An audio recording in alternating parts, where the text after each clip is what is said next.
దేశ రక్షణ కోసం 30 సంవత్సరాల పాటు దేశానికి సేవలు అందించిన ఈ మాజీ సైనిక దంపతులకి ఈరోజు కనీసం నిత్యావసరాలైన తిండి తిప్పలు కూడా చూసుకోలేని పరిస్థితుల్లో వారి పిల్లలు ఉన్నారు. అసలు తల్లిదండ్రులు నవమాసాలు మోసి కని పెంచి పెద్ద చేసి ఒక ఇంటివాణ్ణి చేసి ఒక ప్రయోజకుని చేసిన తర్వాత తను ఈ దంపతుల్ని నమ్మించి వారి యొక్క నగల్ని తాకట్టు పెట్టి డబ్బు తీసుకొని ఆ డబ్బుకి ఈఎంఐగా తన పెన్షన్నే పెట్టిన ఆ మహానుభావుడి గురించి మనందరం తెలుసుకోవాలి. ఇది నంద్యాల జిల్లాలో జరిగింది. ఇక్కడ సిఐ గారు మాట్లాడుతున్నారు. ఆ విషయాలన్నీ మీరు వినండి.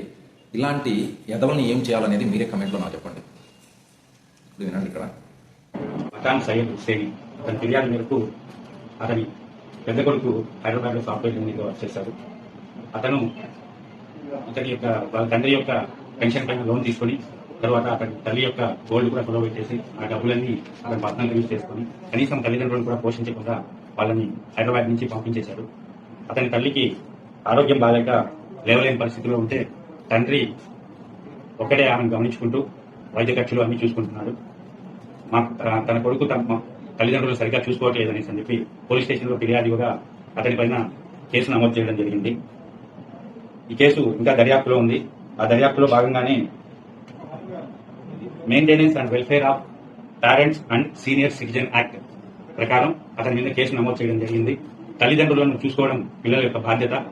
ఆ బాధ్యతను మర్చిపోతే ఆ పిల్లలు కూడా శిక్షార్హులు అవుతారు. దయచేసి మీ యొక్క తల్లిదండ్రులని బాగా చూసి చివరికి ఇక ఏం చేయలేని పరిస్థితుల్లో, దిక్కు తోచని పరిస్థితుల్లో నంద్యాల పోలీస్ స్టేషన్కి ఈ మాజీ సైనికుడు వెళ్ళడం జరిగింది. అక్కడ తన కొడుకు మీదనే ఫైనల్గా కంప్లైంట్ ఇవ్వడం జరిగింది. ఇప్పుడు నాన్ బెయిలబుల్ వారెంట్ అనేది కొడుకు మీదనే ఇష్యూ చేయడం జరిగింది. సో ప్రతి ఒక్కరికి చెప్పేది ఏంటంటే, మనము మన తల్లిదండ్రులకి వాళ్ళు చూసుకున్నంత బాగా మనం చూసుకోలేకపోయినా కూడా కనీసం ఒక ముద్ద సమయానికి పెట్టగలిగే ఆలోచనైనా కానీ సదభిప్రాయమైనా కానీ పెట్టుకోవాలండి దయచేసి. ఎందుకంటే రేపు కూడా మన పిల్లలు ఉన్నారు, వారి పరిస్థితి అలాగే వచ్చిందంటే మీకు ఎలా అనిపిస్తుంది ఒక్కసారి ఆలోచించండి. ఈ కర్మ సిద్ధాంతం అనేది తప్పకుండా పనిచేస్తుంది.